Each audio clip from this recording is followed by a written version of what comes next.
Students, आज हम लोग एंडोक्रिनोलॉजी का एक इम्पोर्टेंट टॉपिक देखने वाले हैं, पिट्यूटरी ग्लैंड। देखो, हमारे जो पिट्यूटरी ग्लैंड होती है हमारे बेस ऑफ ब्रेन में प्रेजेंट होती है। हाइपोथैलेमस के जस्ट नीचे इसका लोकेशन होता है। लेकिन ये ग्लैंड ऐसी है जो मास्टर ग्लैंड कहलाती है। अब इसको मास्टर ग्लैंड कहलाने के पीछे का जो रीजन होता है ना, क्योंकि इसका जो कंट्रोल होता है वो ऑलमोस्ट पूरी हमारी जो एंडोक्राइन सिस्टम के ग्लैंड है उसके ऊपर होता है। मतलब ऐसा नहीं कि सारी एंडोक्राइन ग्लैंड इसी के अंडर काम करेगी, लेकिन मेजोरिटी ऑफ जो फंक्शंस होते हैं आपके बाकी के एंडोक्राइन ग्लैंड के, जैसे कि थायराइड है, एड्रिनल ग्लैंड है, ठीक है। तो इन सब का जो फंक्शन होता है या फिर इनके जो सिक्रेशंस होते हैं उनको रेगुलेट करने का काम, उनको कंट्रोल करने का काम ऑलमोस्ट आपके यहाँ पे जो पिट्यूटरी ग्लैंड प्रेजेंट होती है वहीं से होता है, ठीक है। तो इसलिए इसे मास्टर ग्लैंड भी कहा जाता है। इसे दूसरा नाम हम लोग देते हैं हाइपोफाइसिस सेरेब्री, ठीक है। तो कुछ ब्रेन के हम जब फंक्शंस पढ़ रहे थे, हाइपोथैलेमस पढ़ रहे थे, उस समय भी थोड़ा बहुत यहाँ पे हमने पिट्यूटरी ग्लैंड के बारे में जान लिया था कि इसका जो इन्फेंडिबुलम वाला पार्ट होता है वो आपके हाइपोथैलेमस से ही अटैच्ड होता है, ठीक है। तो कुछ पार्ट्स हमने ऑलरेडी देख चुके थे। थोड़ा डिटेल में जाते हैं हमारे पिट्यूटरी ग्लैंड को, क्योंकि ये ग्लैंड आपको एग्जाम पॉइंट ऑफ व्यू से भी इम्पोर्टेंट है, क्लिनिकल पॉइंट ऑफ व्यू से भी इम्पोर्टेंट हो जाते हैं, क्योंकि इससे जो हार्मोन्स निकलते हैं ऑलमोस्ट आपकी पूरी बॉडी को कंट्रोल करने वाले हार्मोन्स है, जो कि अदर सिस्टम या फिर अदर ग्लैंड्स की जो सिक्रेशंस होती है उनको भी ये कंट्रोल कर लेते हैं। इसीलिए पिट्यूटरी ग्लैंड को डिटेल में समझना हमारे लिए बहुत इंपॉर्टेंट है as a first year student, ठीक है। तो जब भी हम लोग पिट्यूटरी ग्लैंड को देखते हैं तो पहला इसका लोकेशन हमारे माइंड में आता है कि इसका लोकेशन कहाँ पे है। तो नटशेल में मैं आपको यही बताना चाहूंगा कि जब हम लोग यहाँ पे पिट्यूटरी ग्लैंड पढ़ेंगे उसमें क्या क्या पॉइंट होने वाले हैं। पहला हम लोग इसका लोकेशन देखेंगे कि इसका एग्जैक्टली लोकेशन क्या होगा, ठीक है। दूसरी चीज हम लोग पढ़ेंगे इसके पार्ट्स को एंड इसके डेवलपमेंट्स को, ठीक है। तो इसका डेवलपमेंट कैसे हुआ, इसके पार्ट्स कौन से होते हैं, मतलब हम लोग जब डिवाइड करते हैं पिट्यूटरी ग्लैंड को वो कितने पार्ट्स में होती है, इसको थोड़ा डिटेल में समझेंगे। उसके बाद में इसका ब्लड सप्लाई देखेंगे, हम लोग इसका ब्लड सप्लाई देखेंगे और वेनस ड्रेनेज भी देखेंगे, इसका वेनस ड्रेनेज देखेंगे। तीसरी चीज हम लोग इसके बारे में पढ़ने वाले हैं इसकी माइक्रो एनाटॉमी को। माइक्रो एनाटॉमी या फिर हिस्टोलॉजी जिसे हम लोग कह सकते हैं। माइक्रो एनाटॉमी में हम लोग जो हार्मोन्स रिलीज होते हैं उसके लिए कौन सी सेल्स जिम्मेदार होती है, एंटीरियर पिट्यूटरी में कौन सी सेल प्रेजेंट होती है, पोस्टीरियर पिट्यूटरी में कौन सी सेल प्रेजेंट होती है, इसके रिगार्डिंग हम लोग पूरी जानकारी यहाँ पर लेने वाले हैं, ठीक है। तो स्टार्ट करते हैं वन बाय वन हमारी जो पिट्यूटरी ग्लैंड होती है। पहले मैं आपको ये दिखाना चाहूंगा कि ये जो हमारी डायग्राम है इसमें आपको कुछ जो मेजर स्ट्रक्चर है आप अप्रिशिएट कर सकते हो, ठीक है। अब ये जो डायग्राम है इसमें आपको क्या क्या दिख रहा है, यहाँ पे है आपकी टंग, ये कलर चेंज कर लेता मैं यहाँ पे, ठीक है। ये है आपकी टंग का part, this is your hard palate, this is your soft palate, ठीक है। ये आपकी स्पिनॉइड बोन है, स्पिनॉइड बोन है, ठीक है। यहाँ पे आपको ये मिलेगा आपका frontal air sinus, frontal air sinus. ये आपका नोज है, ठीक है। ये जो है आपका फ्रंटल एयर आपका स्पिनॉइडल एयर साइनस है, स्पिनॉइडल एयर साइनस, ठीक है। जब ब्रेन में आप जाओगे तो ये जो मेजर पार्ट आपको दिखाई दे रहा है दिस इज योर सेरेब्रम, और ये जो आपका पार्ट है this is your corpus callosum, corpus callosum. ये आपका सेरेबेलम है, ठीक है। ये आपका सेरेबेलम है, ये आपका ब्रेन स्टेम है, ठीक है, ब्रेन स्टेम है। दूसरी चीज इंपॉर्टेंटली यहाँ पे आपको मिलता है आपका थैलेमस, ठीक है, दिस इज योर थैलेमस। और थैलेमस के नीचे वाला ये जो पार्ट है दिस इज योर हाइपोथैलेमस, ठीक है। तो इस सारे स्ट्रक्चर का मैंने इसीलिए नॉमेनक्लेचर किया क्योंकि आपको जब भी कोई डायग्राम आप देख रहे हो सजाटल सेक्शन में तो आपको थोड़ा बहुत आइडिया होना चाहिए कि हमारा कौन सा स्ट्रक्चर इस सेक्शन में कहाँ पे आने वाला है, ठीक है। तो बेसिकली हम लोग कंसर्न कर रहे हैं हमारी एक मेन चीज से, हमारी पिट्यूटरी ग्लैंड से, ठीक है।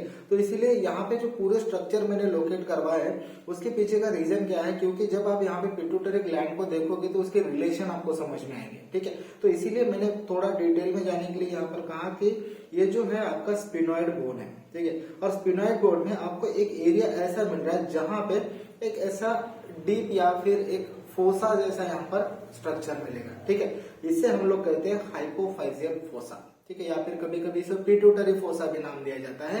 और उसके बीच में आपको एक ओवल शेप ये ग्लैंड नजर आ रही है, कैसी है ये? This is an oval shape gland which is known as a pituitary gland और ये सबसे इंपॉर्टेंट ग्लैंड होती है आपकी एंडोक्राइन ग्लैंड में। ठीक है, तो यहाँ पे वही पार्ट यहाँ पर जूम किया हुआ है कि आपका जो एंडोक्राइन ग्लैंड है which is the most important gland जिसे हम पिट्यूटरी ग्लैंड कह रहे हैं, वो आपकी स्पिनोइड बोन के पार्ट में मतलब आपके हाइपोफाइजियल फोसा में यहाँ पर प्रेजेंट है। ठीक है, दूसरी चीज क्या है, ये आपकी हाइपोथैलेमस के साथ कनेक्टेड है। ठीक है, ये हाइपोथैलेमस के साथ कनेक्टेड है। सुपेरियरली आप इसके देखोगे तो यहाँ पर आपको ऑप्टिक कैज़मा दिखता है। इसका मतलब क्या है कि आपका ऑप्टिक कैज़मा है, डायफ्रागमेसेला है और आपका हाइपोथैलेमस ही ऑलमोस्ट आपके सुपीरियर साइड के पार्ट्स है। ठीक है, तो रिलेशन में हम लोग इसको डिटेल में जानने वाले हैं। पहले मैंने ओवरव्यू इसीलिए दिया कि आपको एक जो ग्लैंड का एक जस्ट ये होता है इंट्रोडक्शन होता है वो हो जाए, इसीलिए यहाँ पर इसका आपको शेप, लोकेशन ये सब दिखा दिया मैंने। ठीक है, अब इसके लोकेशन को थोड़ा सा और डिटेल में देख लेते हैं ये डायग्राम से। यहाँ पे आपको जो स्कल का एरिया नजर आ रहा है, यहाँ पे आपको एंटीरियर फोसा दिखाई दे रहा है, ये आपका मिडिल क्रैनियल फोसा है और यहाँ पर आपको पोस्टीरियर क्रैनियल फोसा दिखाएगा, ये आपका फोरामेन मैग्नम है। ठीक है, अब यहाँ पे एक चीज समझनी है कि जो आपका बेस वाला पार्ट होता है ब्रेन का, जो हमने ऑलरेडी डिस्कस किया है ब्रेन के लेक्चर्स में, वहां पर आपको यहाँ पे जो स्कल वाला पार्ट है यहाँ पर आपको दिखती है एंटीरियर ग्लिनॉइड प्रोसेस। ठीक है, ये दोनों आपके एंटीरियर ग्लिनॉइड प्रोसेस है, यहाँ पे आपको पोस्टीरियर ग्लिनॉइड प्रोसेस मिलती है और ये जो है यहाँ पर आपकी मिडल ग्लिनॉइड प्रोसेस होती है। ठीक है, अब इन दोनों के बीच में जो आपकी मिडल ग्लिनॉइड प्रोसेस है, इनके अगर लैटरली जाओगे आप तो आपको कैवर्नस साइनस मिलते हैं। ठीक है, यहाँ पे लैटरली क्या होता है आपके कैवर्नस साइनस, और ये जो कैवर्नस साइनस होते हैं एक दूसरे के साथ कनेक्टेड होते हैं with the help of inter cavernous sinus. ठीक है, और यहाँ पे जो फोसा मिलता है आपको, ये जो फोसा होता है इसे हम लोग हाइपोफाइजियल फोसा कहते हैं। क्या कहते हैं हम लोग इसको? हाइपोफाइजियल फोसा कहते हैं, जहां पे ये आपका हाइपोफाइजियल फोसा, ठीक है, जहां पे आपकी पिट्यूटरी ग्लैंड लोकेट होती है। ठीक है, दूसरी चीज यहाँ पर इसका नॉमेनक्लेचर में कर देता हूँ आपके जस्ट इसके लिए, ये है आपके anterior glenoid cavity, glenoid process, sorry cavity नाम आ रहा है, एंटीरियर ग्लिनॉइड प्रोसेस, ये है आपकी पोस्टीरियर ग्लिनॉइड प्रोसेस, यहाँ पे है आपकी मिडल ग्लिनॉइड प्रोसेस। ठीक है, ठीक है, अब दूसरी चीज क्या है, यहाँ पे आपका ये हाइपोफाइजियल फोसा है। ठीक है, और यहाँ पे आपको इसके बीच में जो आपका मिडल ग्लिनॉइड कैविटी है, ग्लिनॉइड प्रोसेस है, यहाँ पर आपको ट्यूबरकुलम सेलाई मिलता है। क्या है ये? This is your tuberculum sellae. ठीक है, और ये है, सॉरी ये है आपका यहाँ पर डॉर्सल सेलाई, डॉर्सल सेलाई। ठीक है, तो ये स्ट्रक्चर है। अब ये स्ट्रक्चर के ऊपर यहाँ पे आपको क्या मिलता है, आपका जो ड्यूरा मैटर है, ड्यूरा मैटर का एक फोल्ड होता है जो हमने ऑलरेडी डिस्कस किया है ड्यूरा मैटर के लेक्चर्स में। वहां पे हमने एक चीज देखी थी, जो आपका मेनिंजियल ड्यूरा है वो मल्टीपल जगह पे फोल्ड होता है। ठीक है, जिसमें से एक इंपॉर्टेंट पार्ट होता है जिसे हम लोग डायफ्राग्मा सेला कहते हैं। ठीक है, डायफ्राग्मा सेला इसके ऊपर प्रेजेंट होता है। ठीक है, तो ये जो पार्ट बना इसे हम लोग कहेंगे diaphragma sella, which is the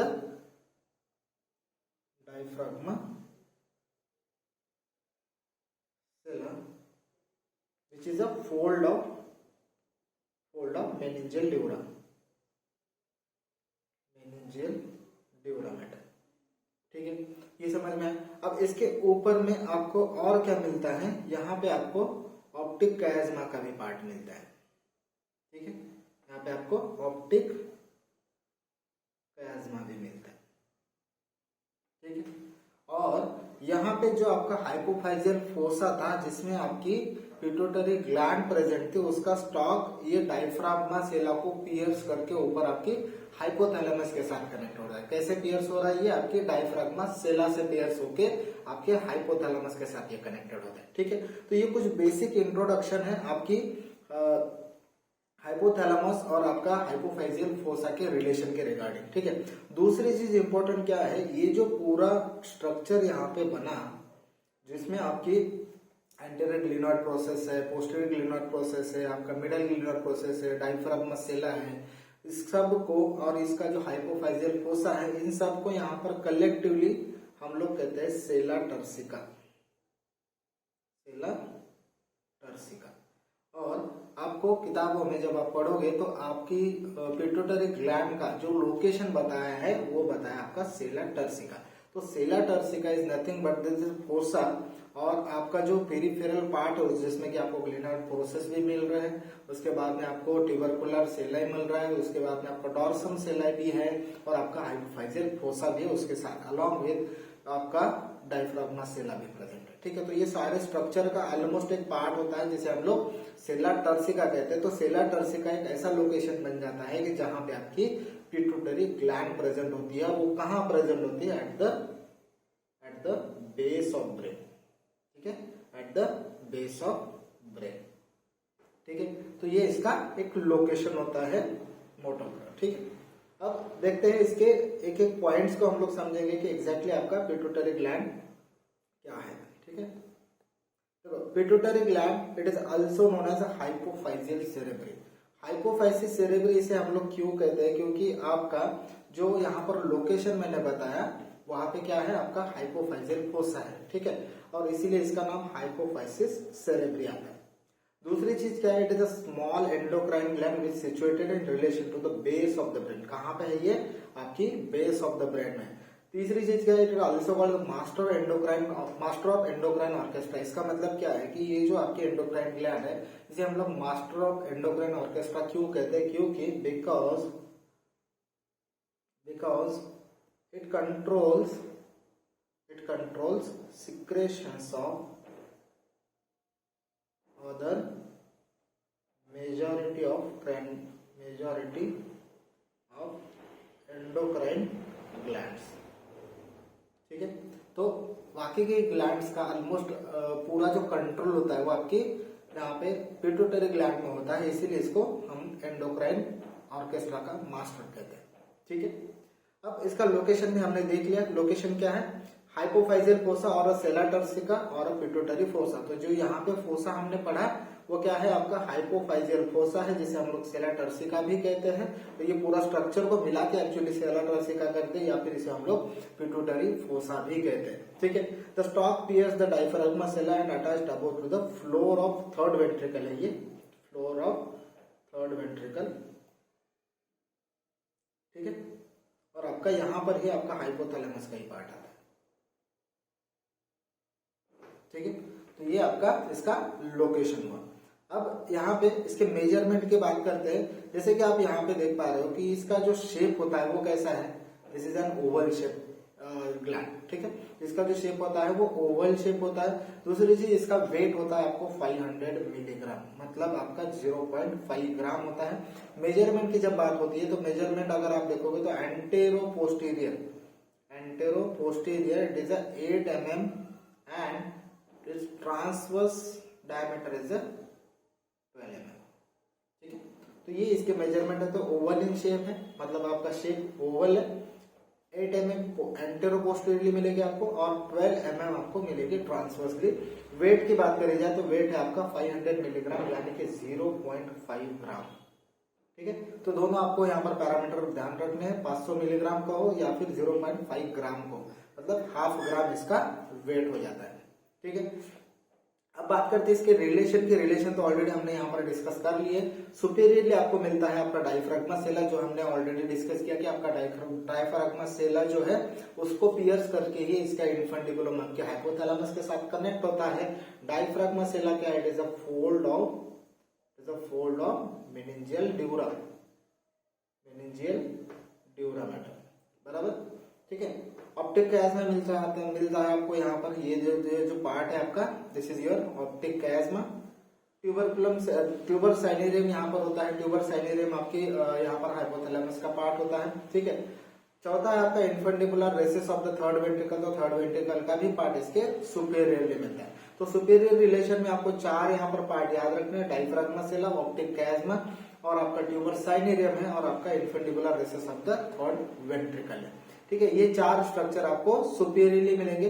inferiorly क्या मिलने वाला है आपको? इंफीरियरली मिलता है irregular vascular channel between the 2 layers of the dura mater lining the floor of the hypophyseal fossa. तो जो आपका वेनस चैनल या फिर वस्कुलर चैनल होता है, जो आपके ड्यूरा मैटर के मतलब 2 ड्यूरा के जो लेयर्स होते हैं, जैसे कि आपने हमने देखा कि यहाँ पर ड्यूरा मैटर के 2 लेयर होते हैं, उसमें से आपका जो वस्कुलर चैनल प्रेजेंट होता है वो आपके इंफीरियर रिलेशन में आएगा। दूसरा होता है इसका हाइपोफाइजियल फोसा। हाइपोफाइजियल फोसा क्यों आएगा इसके यहाँ पर इंफीरियर रिलेशन में? क्योंकि उसी में ये ग्लैंड प्रेजेंट होती है, बराबर, उसी में ये ग्लैंड यहाँ पर प्रेजेंट होगी। तीसरा रिलेशन क्या आ जाता है आपका? तीसरा है स्फिनोइड ईयर साइनस। ठीक है, तो स्पिनोइडल ईयर साइनस हमने देखे थे यहाँ पे, ये जो है आपका स्पिनोइडल बोन का ईयर साइनस यहाँ पर प्रेजेंट होता है, तो ये भी आपके पिट्यूटरी के इंफीरियर रिलेशन में आएंगे। ठीक है, साइड में क्या प्रेजेंट होता है? जैसे हमने देखा था कि आपके कैवर्नस साइनस जो है वो दोनों साइड पे प्रेजेंट होते हैं अलॉन्ग विद इट्स कंटेंट्स। ठीक है, तो कैवर्नस साइनस और उसके कंटेंट आपको दोनों साइड पे मिलेंगे आपकी पोस्टीरियर पिट्यूटरी ग्लैंड के। ठीक है, अब इसके पार्ट और डेवलपमेंट की बात करते हैं। जब पार्ट होते हैं हम लोग तो 2 पार्ट्स में इसको डिवाइड कर लेते हैं। एंटीरियर पार्ट को हम लोग कहते हैं एडेनो हाइपोफाइसिस और पोस्टीरियर पार्ट को कहते हैं हम लोग न्यूरो हाइपोफाइसिस। ठीक है, और ये जो पार्ट होते हैं वो दोनों आपकी एम्ब्रोलॉजिकली भी डिफरेंट होते हैं या फिर मॉर्फोलॉजी भी इनकी डिफरेंट होती है। तीसरा इसका फंक्शन भी अलग अलग होता है। ठीक है, तो इसका मतलब है कि आपको जो 2 पार्ट्स यहाँ पर मिल रहे हैं, एंटीरियरली आपको एडेनो हाइपोफाइसिस और पोस्टीरियरली आपका न्यूरो हाइपोफाइसिस, वो एम्ब्रोलॉजिकली भी डिफरेंट है एक दूसरे से, मॉर्फोलॉजिकली भी डिफरेंट है और आपका फंक्शनली भी डिफरेंट है। मतलब इसके हार्मोन्स भी अलग हो गए, इसका डेवलपमेंट भी अलग अलग होने वाला है, इसकी मॉर्फोलॉजी भी आपको अलग अलग मिल जाती है। ठीक है, तो ये पॉइंट आपको याद रखना है। डेवलपमेंट में हम लोग देखते हैं तो आपका जो पिट्यूटरी ग्लैंड होता है वो आपका डेवलप कहां से होता है? एक तो एक्टोडर्म से डेवलपमेंट होता है इसका। ठीक है, तो पहला जो एडेनो हाइपोफाइसिस होता है develops as an upward growth called as a Rathke's pouch. ठीक है, तो ये रैटकेज पाउच जो होता है ना, कभी कभी रैमनेंट होता है आपकी एंटीरियर पिट्यूटरी में, जिसकी वजह से आपका जो एंटीरियर पिट्यूटरी है वो आपके 3 पार्ट्स में डिवाइड होता है। ठीक है, उसको हम लोग इंट्रा ग्लैंडुलर पाउच भी कहते हैं या फिर इंट्रा ग्लैंडुलर क्लेफ्ट भी कहते हैं उसे। ठीक है, वो समझेंगे हम लोग इसके जब सब पार्ट पढ़ेंगे तो उसमें कैसे हम लोग डिवाइड कर लेते हैं। उसमें आपका रैटकेज पाउच का रैमनेंट आ जाता है। और ये कहां से डेवलप हुई? ये डेवलप होती है आपके एक्टोडर्मल रूप ऑफ द स्टोमोडियम से। ठीक है, तो मेन है आपका एक्टोडर्मल ओरिजिन। ठीक है, ये एक्टोडर्म से ओरिजिन है। और दूसरा चीज क्या है, ये डेवलप किससे हो रही है? आपकी रूफ ऑफ द स्टोमोडियम से। ठीक है, अब यहाँ पे जो न्यूरो हाइपोफाइसिस होता है which is the posterior pituitary which develop as an downward growth from the floor of diencephalon. ठीक है, तो इसका यहाँ पे जो डेवलपमेंट हो रहा है वो कहां से हो रहा है? डायंसेफेलन से। और इसका डेवलपमेंट कहां से हो रहा है? रूफ ऑफ स्टोमोडियम से। And it is connected to the hypothalamus by the neural pathway. मतलब ये जो आपका पोस्टीरियर पिट्यूटरी का पार्ट है आपके हाइपोथैलेमस के साथ कनेक्टेड होता है, लेकिन वो किससे कनेक्टेड है?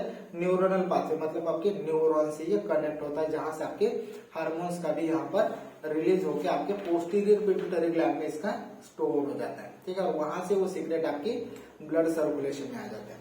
ठीक है, अब सब डिवीजन देखेंगे हमारी एंटीरियर और पोस्टीरियर पिट्यूटरी की, जहां पे आपको जो एंटीरियर पिट्यूटरी है 3 पार्ट्स में डिवाइड होता हुआ देखेगा। पहला जो पार्ट होता है anterior part which is anterior lobe, या फिर इसे हम लोग पार्स एंटीरियर भी कहते हैं। तीसरा नाम है इसका पार्स डिस्टलिस और चौथा नाम इसका पार्स ग्लैंडुलरिस। तो ये चारों नाम आपको याद रखने हैं। एंटीरियर लोब कहो या फिर पार्स एंटीरियर कहो, पार्स डिस्टलिस कहो या फिर पार्स ग्लैंडुलरिस कहो। और दूसरा पार्ट होता है इसका इंटरमीडिएट लोब, जिसे हम लोग पार्स इंटरमीडिएट भी कहते हैं। और तीसरा होता है इसका tuberal lobe which is a pars tuberalis. अब ये पार्ट को यहाँ पे डायग्राम में समझेंगे। देखो, जो मैंने एक चीज बोली कि आपको एक इंट्रा ग्लैंडुलर पाउच रहता है, फिर इंट्रा ग्लैंडुलर क्लेफ्ट प्रेजेंट होती है आपकी एंटीरियर पिट्यूटरी में, वो किसका रैमनेट है? आपकी रैटकेज पाउच का, जो आपके डेवलपमेंटल स्टेज में प्रेजेंट है। ठीक है, तो एडल्ट एज में उसका रैमनेट हो जाता है, इसीलिए आपका एंटीरियर पिट्यूटरी जो होता है वो 3 पार्ट में डिवाइड होता है। यहाँ पे अगर ये डिवाइडेशन देखोगे तो यहाँ पे आपको मिलती है वो इंट्रा ग्लैंडुलर पाउच। ठीक है, इंट्रा ग्लैंडुलर क्लेफ्ट।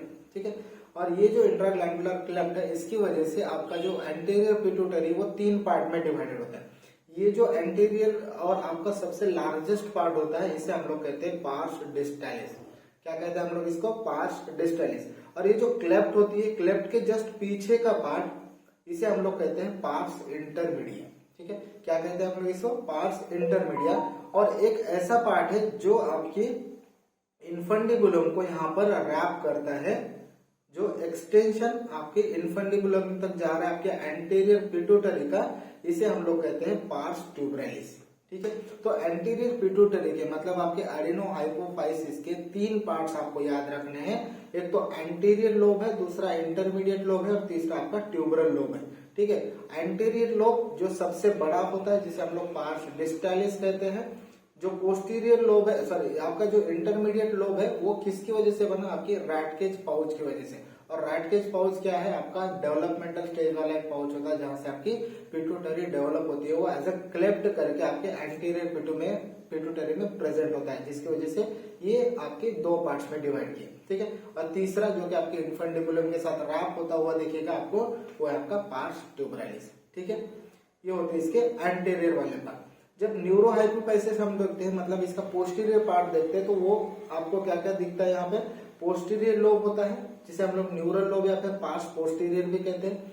दूसरा पार्ट होता है इन्फंडिबुलम या फिर आपका स्टेम, जो कि आपके हाइपोथैलेमस के साथ यहाँ पर कनेक्ट हो रहा है। और तीसरा होता है मीडियन इमिनल, जो कि आपका हाइपोथैलेमस का पार्ट होता है, एक एलिवेटेड पार्ट यहाँ पे जो लोअर हाइपोथैलेमस में आपको दिखेगा। ठीक है, तो ये 3 पार्ट्स आपके पोस्टीरियर पिट्यूटरी के होते हैं। ठीक है, यहाँ पे देखोगे तो ये आपका पोस्टीरियर पिट्यूटरी। ठीक है, ये जो ग्रीन कलर से मैं शो कर रहा हूँ, this is your posterior pituitary. ठीक है, तो पोस्टीरियर पिट्यूटरी में आपको 3 पार्ट्स याद रखने हैं। एक तो पोस्टीरियर लोब, ये आपका पोस्टीरियर लोब।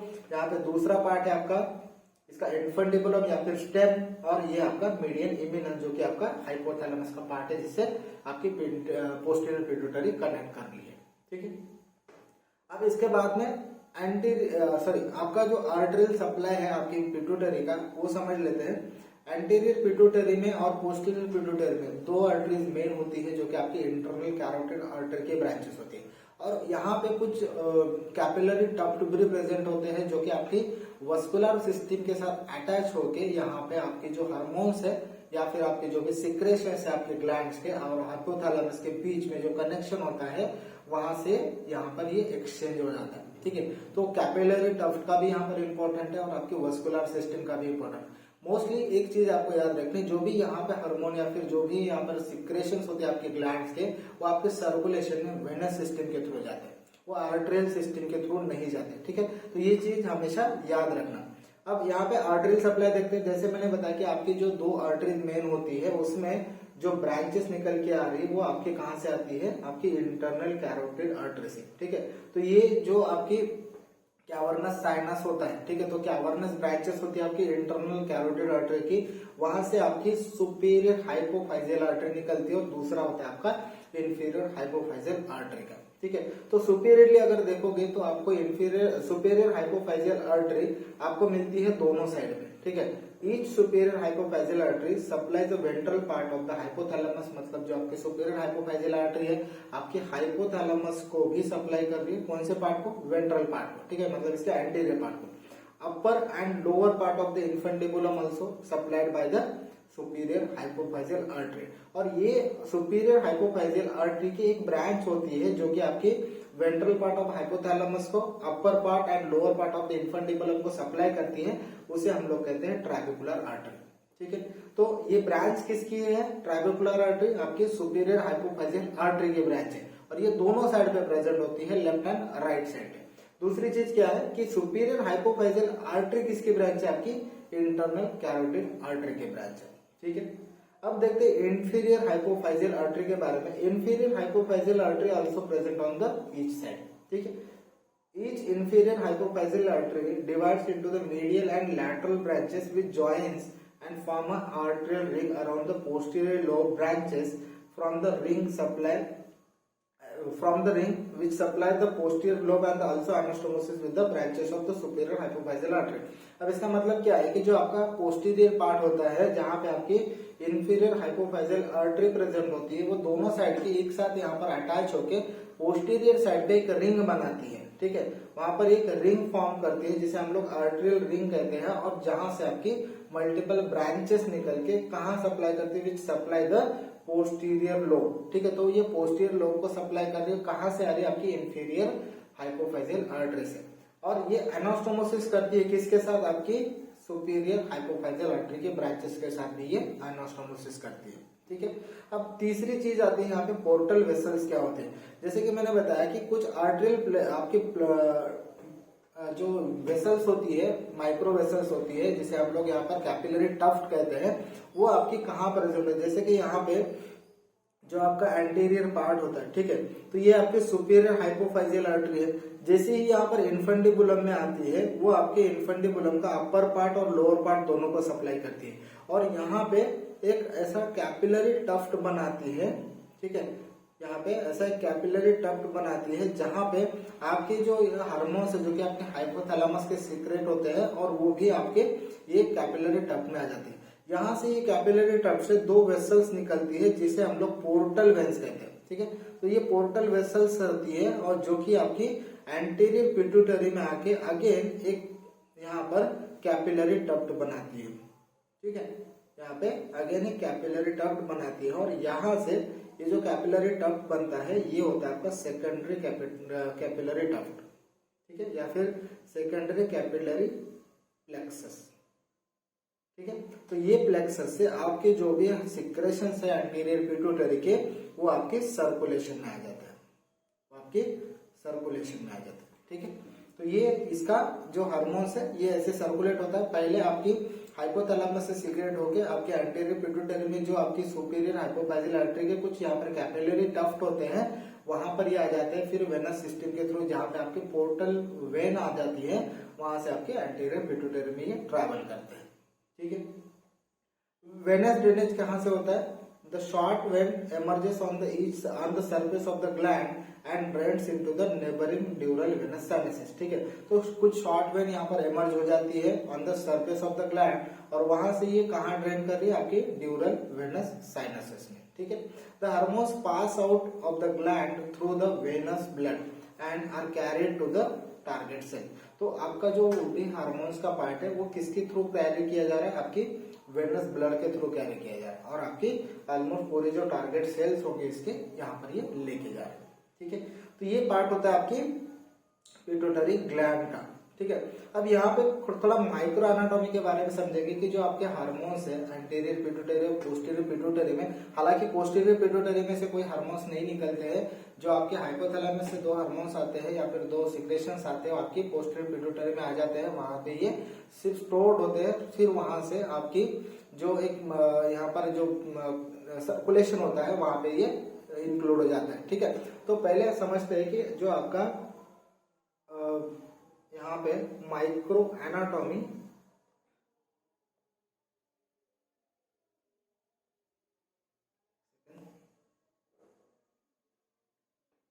माइक्रो एनाटॉमी या फिर एक हिस्टोलॉजी का भी पार्ट इसे हम लोग समझ सकते हैं। उसमें हम लोग पिट्यूटरी के दो पार्ट्स हम लोग देखते हैं। कौन से, एक तो एंटीरियर पिट्यूटरी और दूसरा है पोस्टीरियर पिट्यूटरी।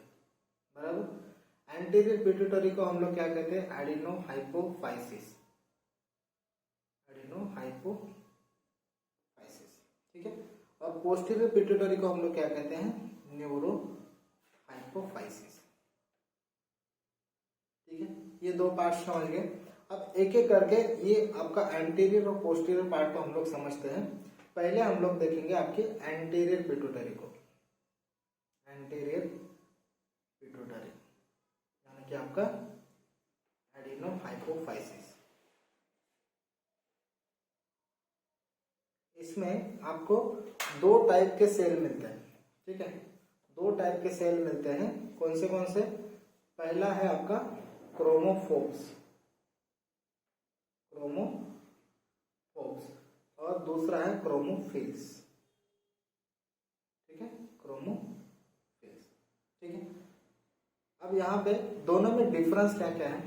पहला, ये जो डिफरेंस आता है, यहाँ पे ग्रैनुल्स एब्सेंट होते हैं, ग्रैनुल्स आर एब्सेंट, और क्रोमोफिल्स में ग्रैनुल्स प्रेजेंट होते हैं। ठीक है, पहला डिफरेंस ये हुआ। दूसरा डिफरेंस क्या आ जाता है, यहाँ पे ये लेस स्ट्रेंड होती है, ठीक है, लेस स्ट्रेंड होती है, ठीक है। और आपकी जो क्रोमोफिल्स होती है वो हाईली स्ट्रेंड होती है, हाईली स्ट्रेंड, स्ट्रेंड नहीं है, स्ट्रेंड है, ठीक है। इसका परसेंटेज कितना होता है आपके एंटीरियर पिट्यूटरी में, 50% आपकी क्रोमोफोर्स होती हैं और 50% आपकी क्रोमोफिल्स होती है, ठीक है। अब इसमें से जो दूसरा पार्ट है जो कि आपकी क्रोमोफिल से आ रहा है, ये दो पार्ट्स में डिवाइड होता है, ठीक है।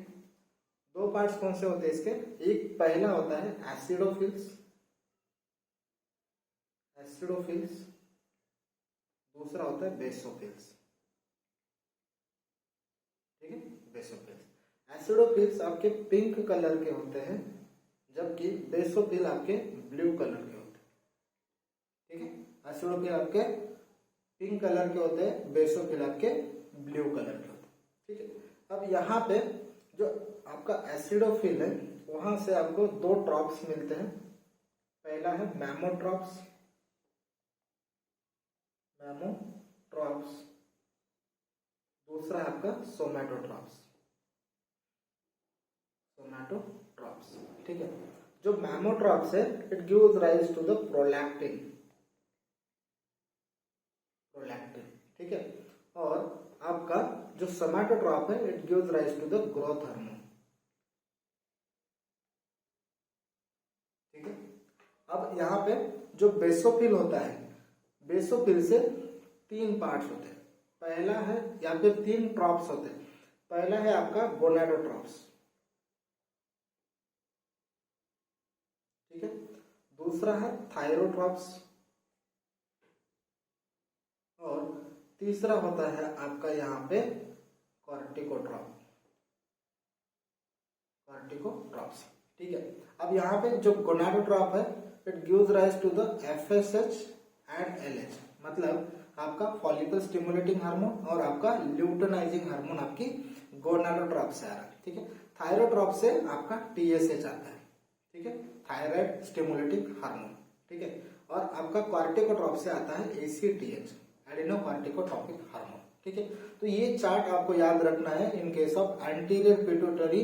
अब एंटीरियर पिट्यूटरी में आपको क्या क्या मिल रहा है, एंटीरियर पिट्यूटरी या फिर आपके एडिनो हाइपोफाइसिस में दो तरह के सेल आपको मिलेंगे, एक होंगे क्रोमोफोर्स, दूसरे होंगे क्रोमोफिल्स, ठीक है।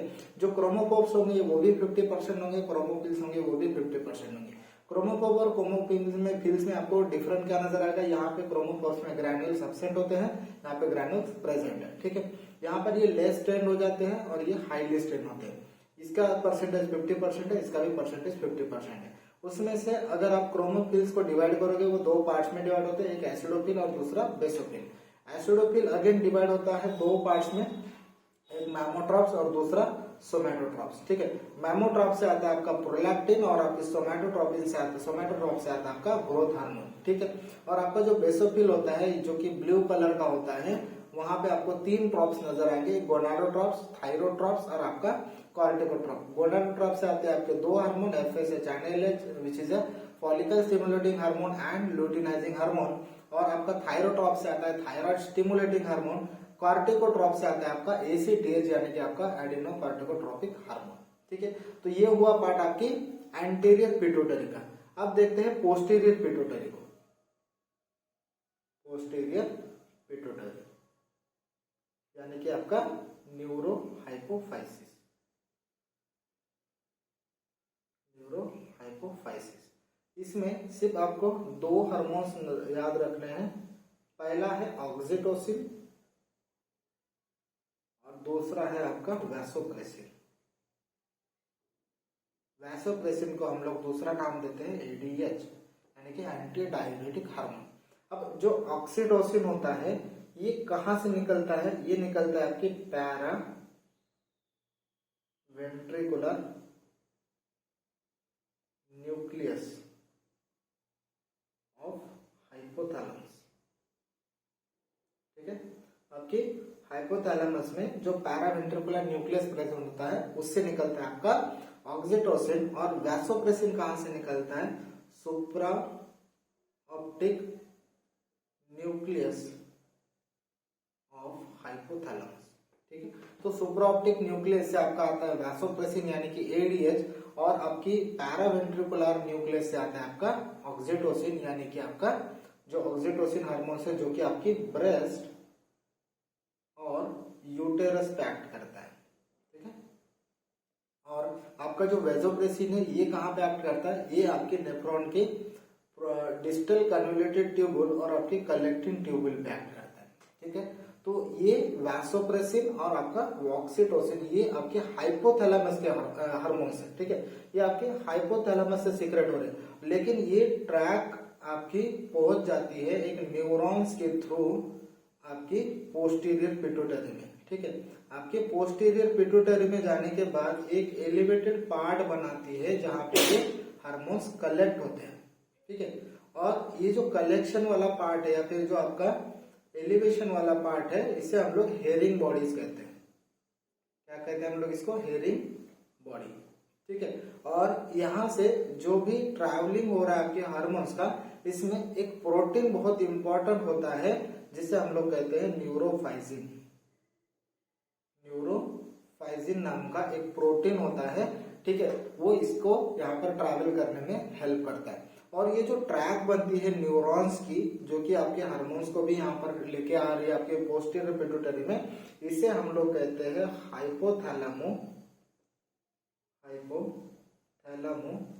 Hypophyseal tract. ठीक है, क्या है ये आपके हाइपोफाइजियल ट्रैक्ट।